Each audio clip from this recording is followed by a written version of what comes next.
Bismillahirrahmanirrahim. Innal hamdalillah nahmaduhu wa nasta'inuhu wa nastaghfiruh wa na'udzu billahi min syururi anfusina wa min sayyiati a'malina. Man yahdihillahu fala mudhillalah wa man yudlil fala hadiyalah. Wa asyhadu an la ilaha illallah wahdahu la syarikalah wa asyhadu anna Muhammadan 'abduhu wa rasuluh.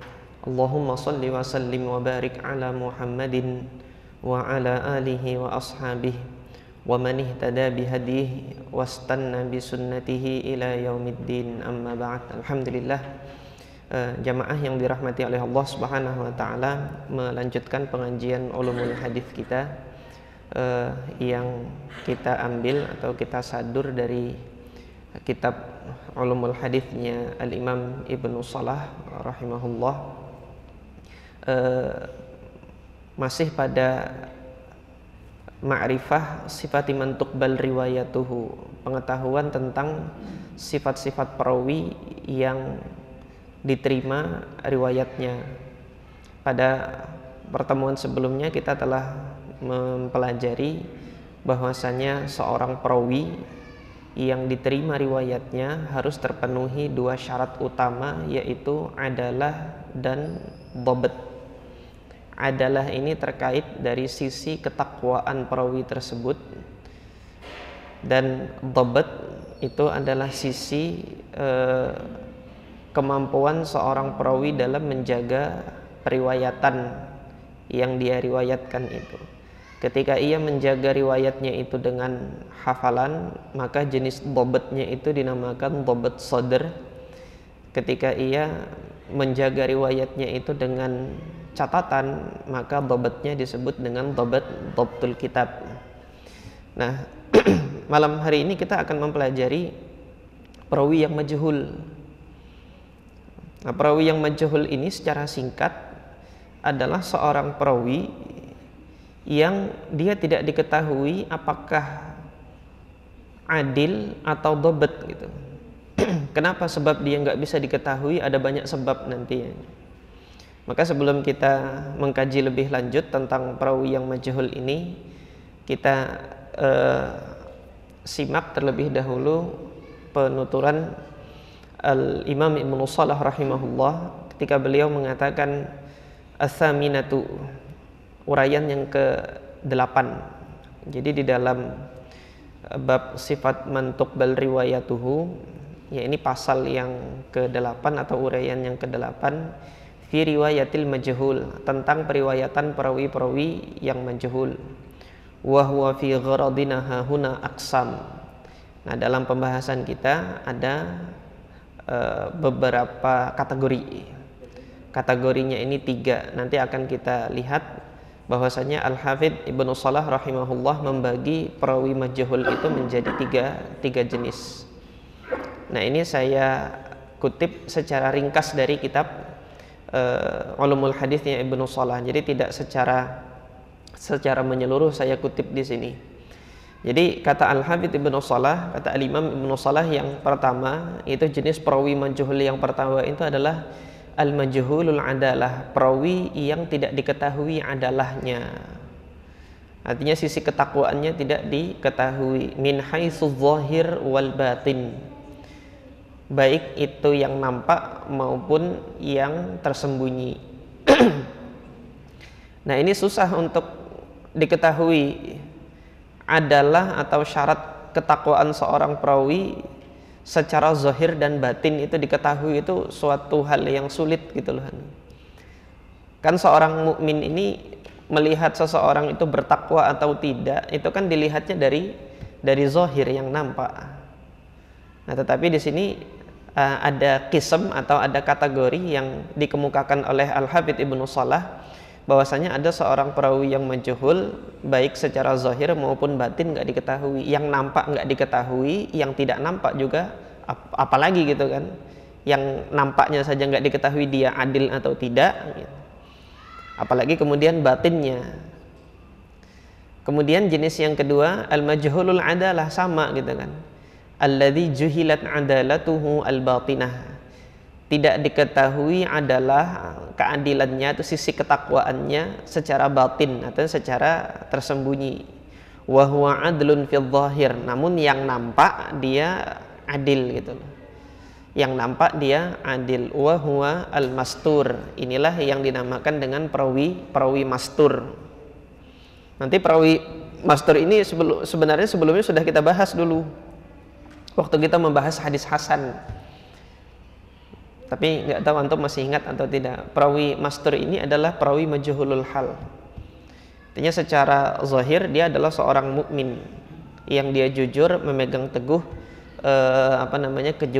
kejujuran. Tetapi secara kemampuannya nanti dia dalam meriwayatkan apakah sering tersalah atau tidak. Nah, ini yang kita belum mengetahuinya. Kemudian yang ketiga adalah al-majhulul ain. Al-Hafidz Ibnu Shalah menetapkan majhul jenis yang ketiga itu adalah majhulul ain. Majhulul ain itu diketahui namanya, diketahui identitasnya, tetapi nanti apakah dia itu ahli dalam meriwayatkan atau tidak itu nggak diketahui nanti ya. Majhul dia. Nah, seperti ketika kalau di dalam kehidupan sehari-hari ketika antum untuk di Samarinda, antum yang hadir di majelis di Masjid As-Sunnah ini, kalau disampaikan bahwasanya Ustadz siapa gitu, ketika disampaikan Ustadz Firanda, semuanya kenal bahwasanya beliau adalah Ustadz gitu kan, menasehati demikian, mengenal bahwasanya Ustadz Firanda itu Ustadz gitu. Dan kemudian kapasitas keilmuannya di bidang ilmu agama. Tetapi nanti ketika disampaikan Ustadz siapa nanti, saya kalau nyebut nama nanti takut ada yang namanya sama tersinggung nanti. Misalnya Ustadz yang tidak dikenal, yang kurang dikenal gitu kan, kalau dibandingkan dengan Ustadz Firanda, disampaikan namanya Ustadz Rudi menasehati demikian, mesti akan ada pertanyaan, Rudi yang mana gitu kan, Ustadzkah dia kan? Nah, yang demikian ini kalau kita mau mencari gambaran tentang majhul itu demikian, artinya tidak diketahuinya seorang perawi apakah dia itu memang capable atau memang dia punya kemampuan dalam periwayatan atau tidak gitu. Nah, ini disinilah pembahasan kita malam hari ini. Adapun pengertiannya, majhul itu kan terambil dari kata jahula. Jahula ini lawan kata ilmu. Ilmu itu berarti mengetahui, sementara jahil tidak mengetahui. Majhul itu tidak diketahui. Jadi dia merupakan objek atau maf'ul bih dari apa? Dari kata jahila. Dia tidak mengetahui. Nah, sementara majhul maknanya adalah tidak diketahui. Secara istilah ahli hadis, apa sih majhul itu? Ya, perawi yang tidak diketahui adalah dan dhabitnya. Seorang perawi dia tidak diketahui adalah dan dhabitnya. Nah, ketika kita mendapati perawi yang demikian dalam susunan sanad periwayatan hadis, kita kan hendak menilai ini sanad sahih atau tidak. Suatu hadis kemarin yang dikatakan sahih, perawinya itu harus adil dan harus dhabit. Sementara ini tidak diketahui dia adil atau dhabit. Tidak diketahui dia ini pernah belajar atau enggak. Tidak diketahui dia ini pernah duduk di majelis ilmu atau tidak. Nah, kalau dalam budaya akademik kita hari ini kan, untuk mengetahui seseorang ini punya kapasitas ilmu atau tidak dilihat ijazah, dia pernah belajar di mana gitu kan.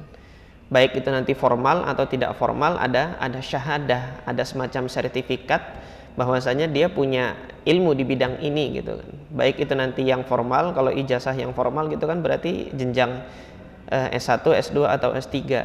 Atau jika seseorang tidak menempuh pendidikan formal tetapi dia memiliki kemampuan ilmu yang lain karena mengambil ilmunya dari jalur-jalur non formal, itu kan diakui juga di negeri kita.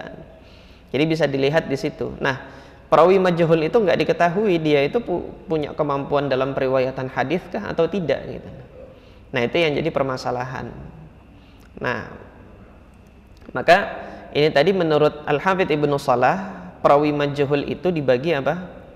Dibagi 3 ini tadi. Majhulul ain, majhulul adalah secara batin, artinya yang nggak diketahui adalah batinnya saja. Kemudian majhulul adalah batin dan zahir. Jadi tidak diketahui zahir dan batinnya. Nah, ini pengelompokannya Ibnu Shalah. Tapi nanti para ulama hadis ada banyak diskusi nanti di sini. Al-Hafidz Ibnu Hajar rahimahullah ketika melihat pembagiannya Ibnu Shalah ini, beliau mengkritisi.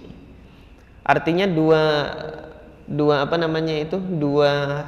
kategori majhulul adalah itu, baik yang batin saja atau yang zahir dan batin, itu sebenarnya bisa dikelompokkan menjadi satu bagian saja, yaitu mastur itu tadi, majhulul hal. Jadi dalam pembagiannya Al-Hafidz Ibnu Shalah, majhul itu hanya ada 2. Ibnu Hajar, bukan Ibnu Shalah. Jadi Al-Imam Ibnu Hajar kan datang setelah Imam Ibnu Shalah ini, mengkritisi pembagiannya Al-Imam Ibnu Shalah ini, sehingga perawi majhul itu hanya ada berapa? 2. Karena sebenarnya majhulul adalah secara batin dan majhulul adalah secara zahir dan batin. Ini kalau dicermati sekali lagi, ditinjau sekali lagi, dia satu kelompok saja, tidak perlu untuk dipisahkan untuk menjadi 2 kategori ini. Nah, apa itu majhulul ain? Ini definisinya saya ambil dari definisinya Al-Hafidz Ibnu Hajar rahimahullah. Ya, ini man lam yarwi anhu illa wahid. Majhulul ain itu adalah seorang perawi yang tidak diketahui hadisnya itu diriwayatkan kecuali hanya oleh 1 orang perawi saja. Jadi kalau seorang perawi dia hanya punya 1 hadis dan hadisnya diriwayatkan oleh 1 orang perawi saja, dia nggak bisa diukur, nggak bisa dinilai kemampuan dia di dalam menjaga riwayat tersebut. Kenapa? Kalau perawi yang meriwayatkan hadis darinya itu banyak gitu kan, maka dia dikenal sebagai periwayat hadis meskipun hadisnya hanya 1 saja gitu kan. Nah, nanti dari murid-muridnya yang banyak meriwayatkan itu dibandingkan satu dengan yang lainnya, ada perbedaan atau tidak. Perawi yang angkatan pertama selesai meriwayatkan, redaksinya begini, nanti dengan angkatan yang kedua ada terjadi perubahan nggak? Kalau tetap tidak ada perubahan, dia menyampaikan kepada perawi-perawi yang beberapa angkatan selanjutnya itu tidak terjadi perubahan, maka diketahui dia itu dhabit gitu. Majelis yang pertama meskipun 1 hadis ya, disampaikan hadisnya inamal amal binniyat. Selesai ini 1 kelas, baru kemudian datang lagi kelas selanjutnya. Hadis yang diriwayatkan tetap inamal amal binniyat. Banyak ratusan puluhan perawi yang mengambil hadis darinya gitu kan. Ketika disampaikan antara angkatan pertama dengan angkatan kedua, nanti yang datang dari luar kota maupun yang datang dari dalam kota tidak ada perubahan. Nah, baru bisa dinilai, oh ini perawi ini di dalam menjaga riwayatnya nggak terjadi perubahan. Tapi ketika dia hanya nyampaikan kepada 1 orang saja gitu kan, 1 orang muridnya ini nanti mau dibandingkan sama siapa? Itu rumitnya perawi majhul di situ itu. Jadi perawi majhul itu kita tidak bisa menetapkan dia itu dhaif enggak, tetapi kita belum bisa menilai. Jadi nilainya itu belum keluar gitu loh.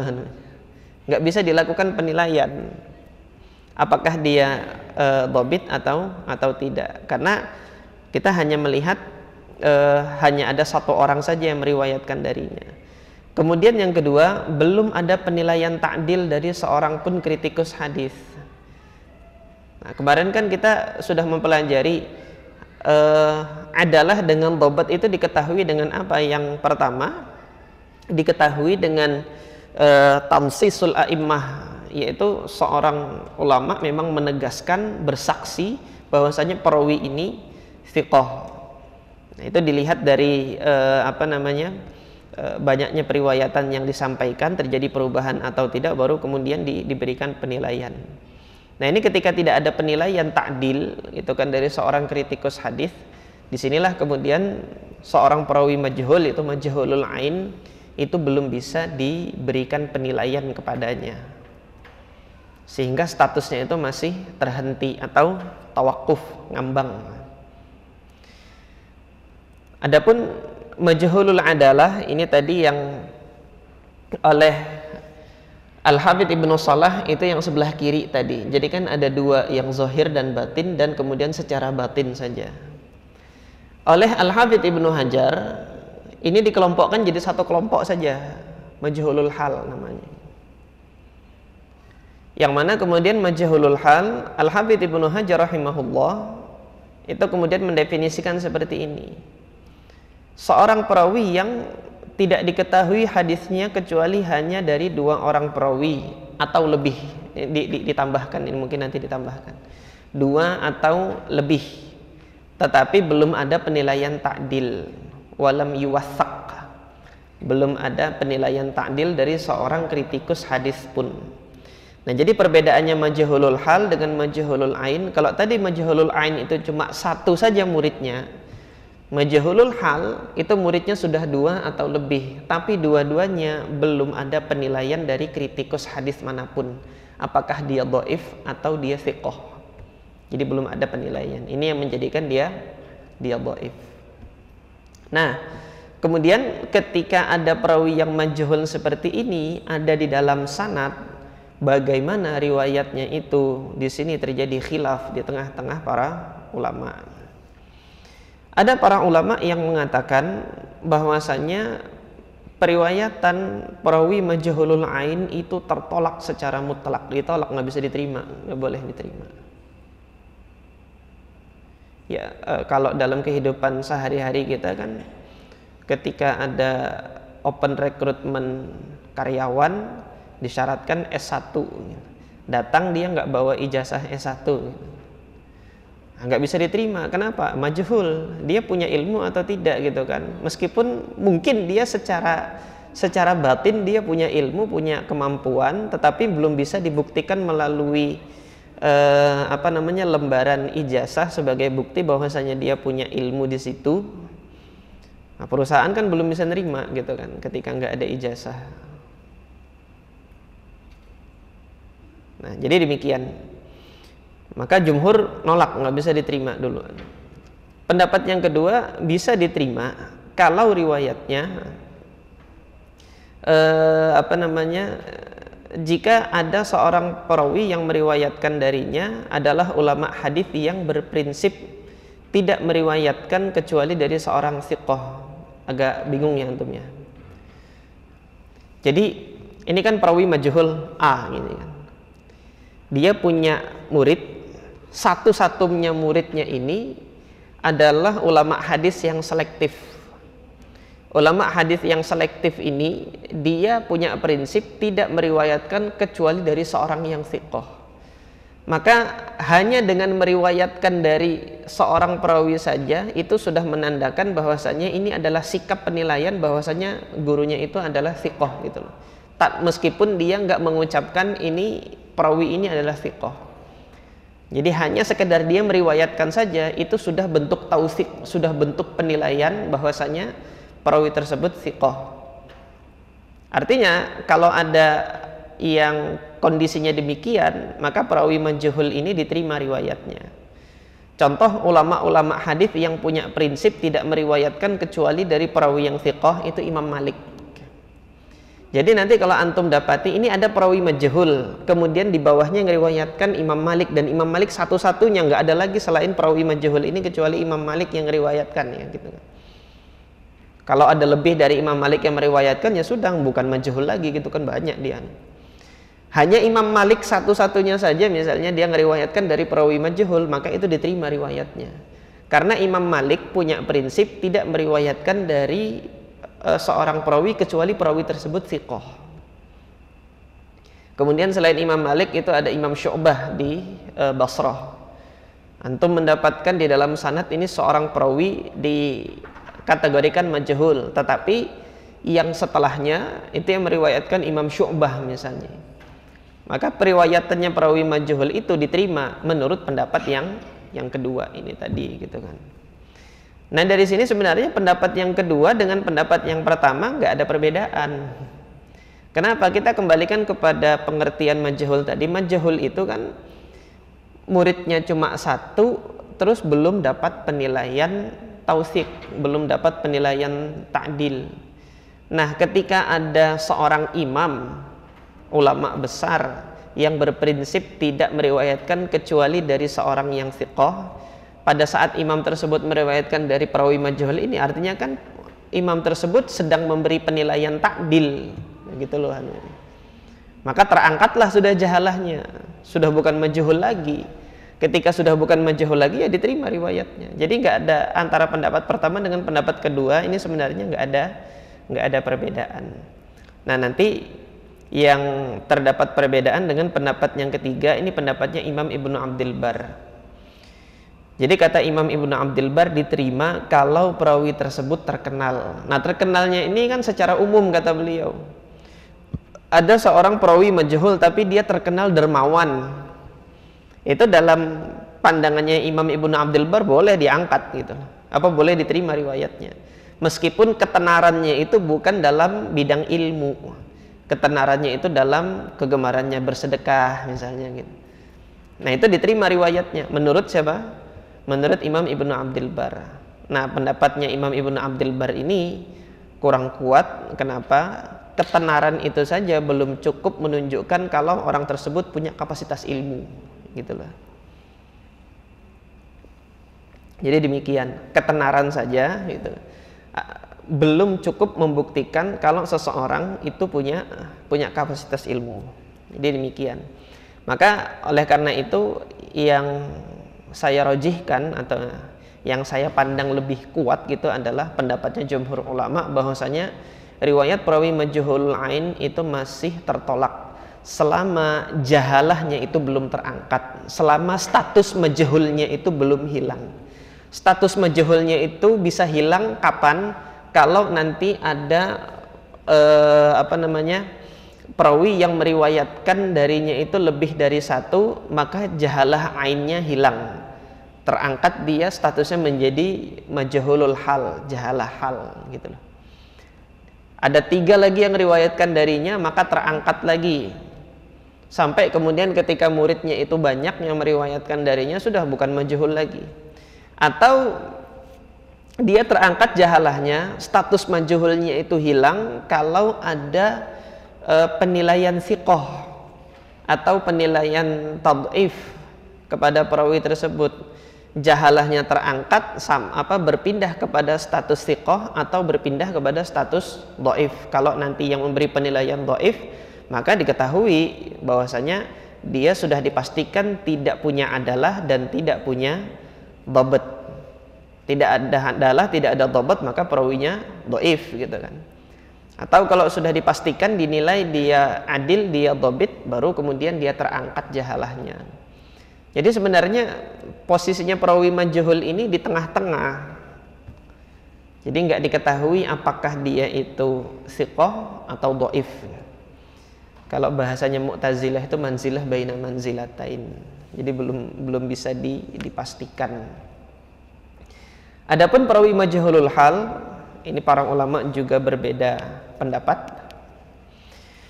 Pendapat yang pertama yaitu jumhur ahli hadis, mayoritas ahli hadis memandang bahwasanya majhulul hal sama seperti majhulul ain, ditolak, belum bisa diterima dulu karena belum ada kepastian penilaian dia itu thiqah atau tidak. Nah, namun karena kondisinya itu lebih mending ya, lebih ringan daripada kondisinya majhulul ain, yang mana majhulul hal ini sudah ada 2 murid yang meriwayatkan darinya atau lebih. Hanya saja majhulul hal sama dengan majhulul ain dalam hal belum didapati penilaian dari seorang kritikus hadis manapun. Nah, sebagian ahli hadis mentolerir untuk menerima riwayatnya. Ini diantaranya adalah Al-Imam Ad-Daruqutni rahimahullah, dan Al-Imam Al-Bazzar. Ini termasuk yang menerima periwayatan majhulul hal ini untuk diamalkan atau dijadikan sebagai hujjah. Adapun pendapat yang ketiga, ini pendapatnya Imamul Haramain, adalah tawakuf, nanti dulu diterima sampai ada pembuktian yang lebih jelas lagi. Ini pendapatnya Imamul Haramain. Pendapatnya Imamul Haramain ini yang dirajihkan, dikuatkan oleh Al-Hafidz Ibnu Hajar rahimahullah, bahwasanya perawi majhulul hal itu nggak bisa kita katakan ditolak ataupun diterima riwayatnya, tapi ditunda dulu untuk diterima. Nah, ditunda dulu untuk diterima berarti kan nggak diterima, nggak diterima ya berarti ditolak, kan begitu. Nah, jadi antara pendapat ketiga dengan pendapat pertama ini substansinya sama, nggak diterima gitu. Tapi bahasanya yang ketiga itu lebih halus, dan bahasa yang pertama itu bahasanya lebih tegas, ditolak.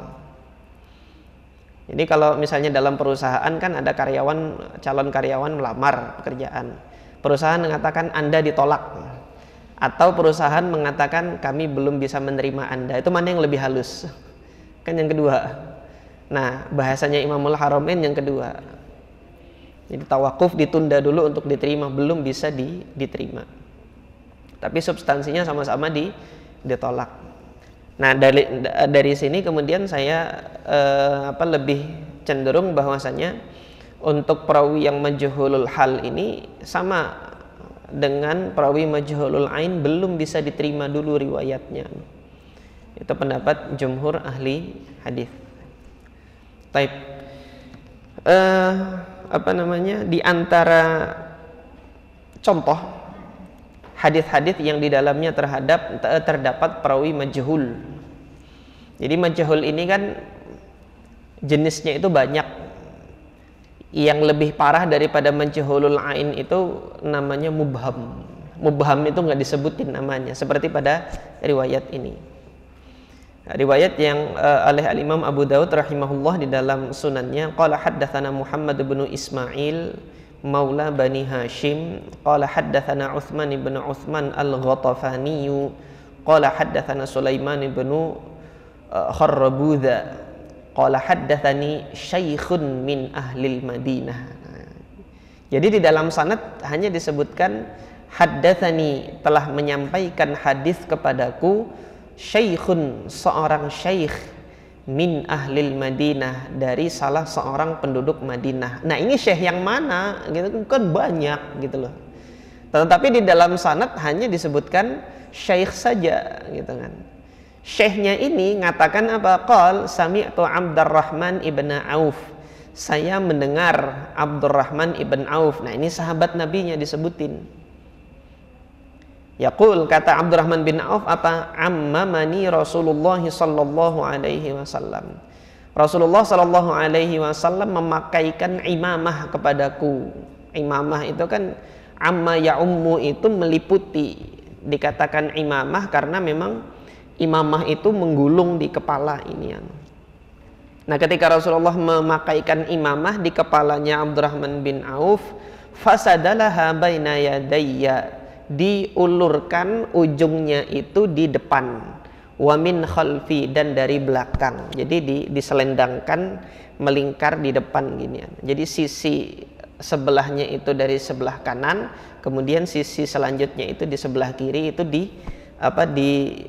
kalau bahasa saya di rumah itu disampirkan, itu apa bahasa Jawa ya? Kalau di Jawa bilang disampirkan ke belakang gitu loh. Nggak tahu nanti bahasa daerah antum gimana gitu. Pokoknya diletakkan begini gitu. Pokoknya begitulah nanti bahasanya. Nah, ini hadis ini kita masih belum bisa menerima, benar nggak Rasulullah demikian terhadap Abdurrahman bin Auf. Kenapa? Karena perawi yang meriwayatkan dari Abdurrahman bin Auf ini bukan hanya tidak diketahui berapa muridnya, tetapi orangnya saja nggak diketahui. Ini yang namanya mubham. Ini sebut orangnya saja, tapi kemudian tidak diketahui yang mana gitu lah. Ini mubham yang demikian ini. Nah, contoh selanjutnya ini di dalam Sunan Al-Imam At-Tirmidzi, ini yang disebut dengan majhulul ain. Yang disebut dengan majhulul ain itu di sini, yaitu sudah saya garis bawahi, ini Abul Hasan Al-Asqalani dengan Muhammad ibnu Rukanah itu. Jadi saya garis bawahi abihi itu karena Muhammad bin Rukanah itu hanya meriwayatkan satu-satunya kepada satu muridnya, yaitu anaknya sendiri, yaitu Abu Ja'far ibn Muhammad ibn Rukanah itu. Nggak ada yang meriwayatkan dari Muhammad bin Rukanah selain Abu Ja'far ini tadi. Anna Rukanata sara'an Nabiy sallallahu alaihi wasallam fasara'ahu an-Nabi. Rukanah itu bergulat dengan Nabi. Terus kemudian Nabi sallallahu alaihi wasallam membanting Rukanah itu jatuh. Rukanah kan jago gulat. Pas bergulat dengan Nabi, Nabi bisa membanting Rukanah. Qala Rukanah, nah akhirnya kemudian Rukanah itu mengatakan sami'tu Rasulullah sallallahu alaihi wasallam yaqul. Aku mendengar Rasulullah sallallahu alaihi wasallam mengatakan, inna farqa bainana wa bainal musyrikina al-amaimu 'alal qalanis. Perbedaan kita dengan orang-orang musyrik itu adalah mengenakan imamah di atas kolan suah. Kolan suah itu ya topi. Ini semuanya kolan suah. Ini peci itu mau bentuknya nanti lonjong mau bulat, itu kolan suah semua secara umum gitulah. Dia topi yang dikenakan dari berbagai budaya dunia, itu dinamakan kolan suah. Nah, hadis ini menunjukkan bahwasanya kalau orang muslim pakai imamah itu nggak pakai kolan suah gini, ini dilepas langsung imamah digulungkan gitu loh. Kandungan hadis ini. Tapi hadis ini gitu kan, apa kata Imam Tirmidzi setelah beliau meriwayatkan hadza haditsun gharibun, ini hadis aneh gitu loh. Wa isnaduhu laisa bil qaim, sanadnya nggak kuat, nggak bisa tegak ini. Wala na'rifu Abul Hasan Al-Asqalani, kita nggak tahu Abul Hasan Al-Asqalani ini siapa, majhul dia. Dia perawi hadis atau bukan nggak tahu kita. Abul Hasan Al-Asqalani. Wala ibn Rukanah, dan kita juga nggak mengenal, kami belum mengenal Muhammad ibn Rukanah ini. Dia memang memiliki kapasitas dalam periwayatan hadis atau tidak. Adapun Rukanah, iya benar dia sahabat Nabi yang dulu bergulat dengan Nabi Shallallahu Alaihi Wasallam. Tetapi apakah Rukanah itu pernah menyampaikan hadis ini atau tidak? Itu kita masih tanda tanya, karena Muhammad bin Rukanah ini dia majhulul ain, tidak diketahui tidak diketahui dia bisa menjaga riwayatnya atau tidak. Makanya ketika kita lihat matan hadisnya kan aneh gitu.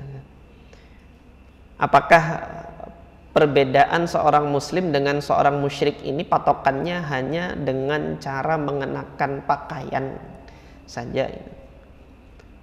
Adapun perbedaannya muslim dengan musyrik adalah mereka menyekutukan Allah, muslim tidak menyekutukan Allah, sudah di situ. Sampai di situ saja. Maka Imam At-Tirmidzi di sini mengomentari ini hadis masih hadis yang gharib, hadis aneh. Contoh yang lain. Nah, ini antum lihat lihat matannya itu aneh gitu kan. Al-Imam At-Tirmidzi meriwayatkan qala haddatsana Yahya ibnu Musa qala haddatsana Muhammad ibnu Ya'la al-Kufi qala haddatsana Ambasatu ibnu Abdurrahman al-Qurashi an Abdul Malik ibni Allaq an Anas ibni Malik, dari Anas ibn Malik radhiyallahu an qala an-nabiy sallallahu alaihi wasallam, Nabi sallallahu alaihi wasallam bersabda, ta'asyaw walau bikaffin min hasyafin. Ta'asyaw itu kan makan isya, artinya makan malam. Makan malamlah kalian. Walau bikaffin, walaupun banyaknya itu hanya satu genggam tangan ini, min hasyafin, dari kurma yang sudah buruk gitu. Kalaupun nggak ada makanan di rumah, hanya tersisa kurma yang sudah buruk, nggak layak makan, makan itu. Jangan sampai malam perut kosong. Gitu loh maksud hadis ini. Fa inna tarkal asya, karena tidak makan malam itu adalah suatu mahramah, adalah suatu hal yang bisa menyebabkan cepat tua. Haram itu tua. Jadi kalau nggak makan malam itu menjadikan seseorang itu cepat tua. Aneh nggak antum dengar hadis ini? Langsung Imam Tirmidzi mengatakan ada haditsun mungkar. Ini sudah mungkar ini. Nah, nanti jangan diputus video saya nanti sampai disampaikan begini, Rasulullah mengatakan kalau nggak makan malam nanti cepat tua gitu. Hadis Nabi, iya ada hadis tapi hadisnya mungkar gitu. Apa sebab mungkar? La na'rifuhu illa min hadzal wajhi. Kita tidak mengetahui ada jalur lain, kata Imam Tirmidzi, yang meriwayatkan hadis ini. Dan juga di dalam hadis ini Ambasah yudha'afu fil hadis. Ambasah Ibnu Abdurrahman Al-Qurashi ini pertama dhaif. Jadi ini sebab kelemahan yang pertama, Ambasah dhaif. Kemudian yang kedua, wa Abdul Malik ibni Allaq majhul. Abdul Malik ibnu Allaq Syekhu Ambasah, jadi gurunya Ambasah di dalam riwayat ini dia majhul. Dia adalah seorang perawi yang majhul. Nah, ini contoh majhulul ain. Adapun yang majhulul hal, ini contohnya hadis Abdullah ibnu Mughaffal. Hadis Abdullah ibnu Mughaffal tentang penetapan bahwasanya membaca Bismillahirrahmanirrahim di dalam sholat itu adalah bid'ah gitu kan. Jadi hadis ini diriwayatkan oleh Al-Imam Ahmad ibn Hanbal, qala haddatsana Ismail qala haddatsana Sa'id ibnu Iyas al-Jurairiyu an Qais ibni Abayah an ibni Abdullah ibni Mughaffal, dari putranya Abdullah bin Mughaffal. Siapa putranya Abdullah bin Mughaffal? Namanya adalah Yazid ibni Abdullah. Yazid ibn Abdullah ibni Mughaffal ini itu, tidak diketahui dia ini thiqah atau tidak. Jadi di dalam Taqribut Tahdzib itu siapa? Al-Hafidz Ibnu Hajar tidak mencantumkan karena di dalam Kutubus Sittah putranya Abdullah ibnu Mughaffal ini tidak disebutkan namanya Yazid. Jadi yang disebutkan namanya Yazid ini di dalam riwayatnya Imam Ahmad bin Hanbal. Adapun nanti di dalam Sunan Abu Dawud itu tidak disebut namanya Yazid, tetapi dalam sanad hanya disebutkan Ibnu Abdullah ibni Mughaffal. Nah, anaknya Abdullah bin Mughaffal itu kan banyak gitu kan, nggak hanya Yazid saja. Yang mana itu gitu. Tetapi ketika di dalam riwayat Imam Ahmad ini sudah ditegaskan bahwa putranya yang meriwayatkan hadis ini namanya adalah Yazid. Nah, tinggal sekarang Yazid itu thiqah atau tidak. Nah, nggak ada juga penilaian thiqah tidaknya. Tetapi Yazid ini ada dua perawi yang meriwayatkan darinya. Oleh karena itu terangkat dia dari majhulul ain jadi majhulul hal. Ada dua perawi. Ini karena hadis ini kemarin sempat saya teliti ketika saya nulis buku saya ini. Jadi antum nanti yang mau lihat penjelasan lebih lanjut bisa lihat di buku ini, di buku saya. Ini tentang pandangan para ulama tentang membaca basmalah di surah Al-Fatihah di dalam sholat yang jahar. Ini saya kumpulkan di sini. Yang singkatnya kesimpulan saya semuanya boleh. Mau nanti dijaharkan, mau kemudian tidak dijaharkan, atau kemudian tidak dibaca sama sekali, semuanya boleh. Adillahnya, dalil-dalilnya semuanya itu kuat, dan itu bisa bisa diamalkan, dan masing-masing ada salafnya yang mengamalkan hal tersebut. Nah, sekarang kita membicarakan hadis ini gitu kan. Untuk yang hadis ini gitu kan, itu sanad periwayatannya ada jahalah, tapi jahalahnya itu jahalatul hal, majhulul hal ya. Karena Yazid bin Abdullah bin Mughaffal ini perawi yang meriwayatkannya itu dua orang.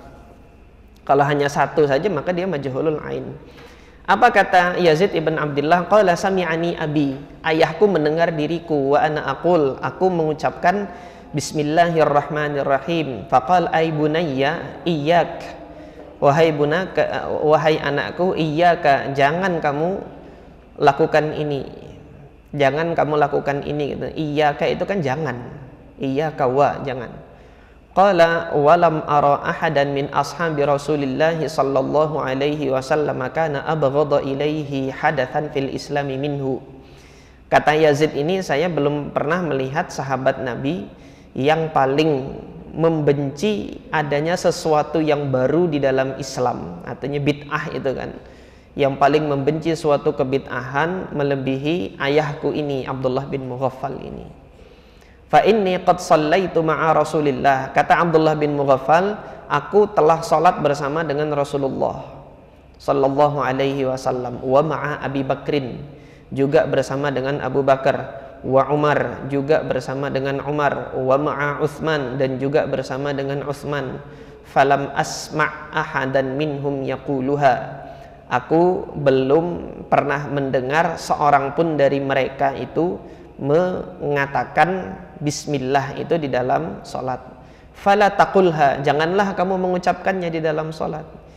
Idza anta qara'ta, kalau kamu membaca Al-Qur'an itu di dalam salat. Faqul alhamdulillahi rabbil alamin, ucapkan saja alhamdulillahi rabbil alamin, enggak usah pakai bismillah.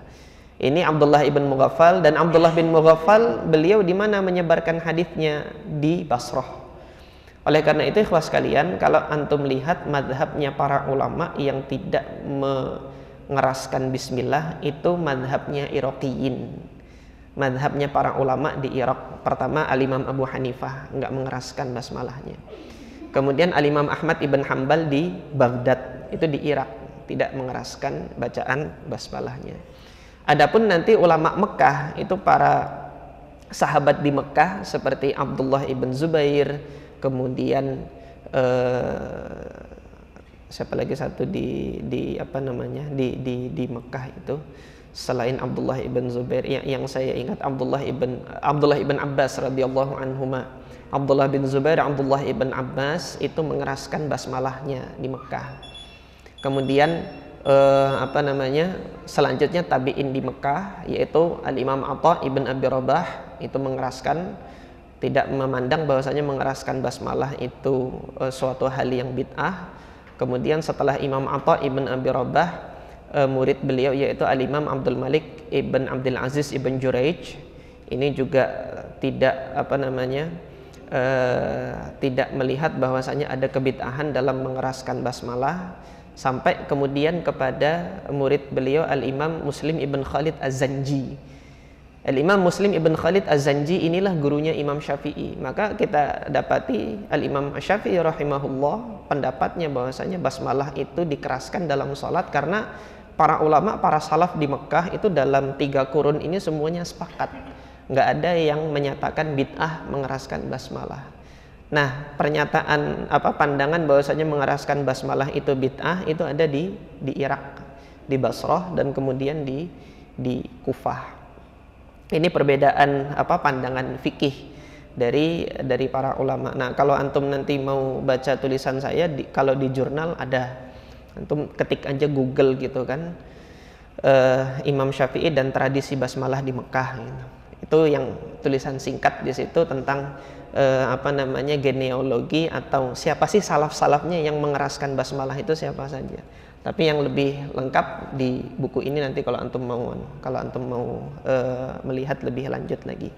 Nah, ini saja mungkin yang bisa saya sampaikan pada kesempatan kali ini tentang periwayatan seorang perawi yang majhul. Singkatnya, kesimpulan kita adalah belum bisa diterima sampai adanya bukti, gitu kan, bahwasanya riwayatnya perawi majhul ini bisa diterima. Jadi ditunda dulu untuk diterima. Aqulu qouli hadza wa astaghfirullah li wa lakum. Subhanakallahumma rabbana wa bihamdika asyhadu an la ilaha illa anta astaghfiruka wa atubu ilaik. Assalamualaikum warahmatullahi wabarakatuh.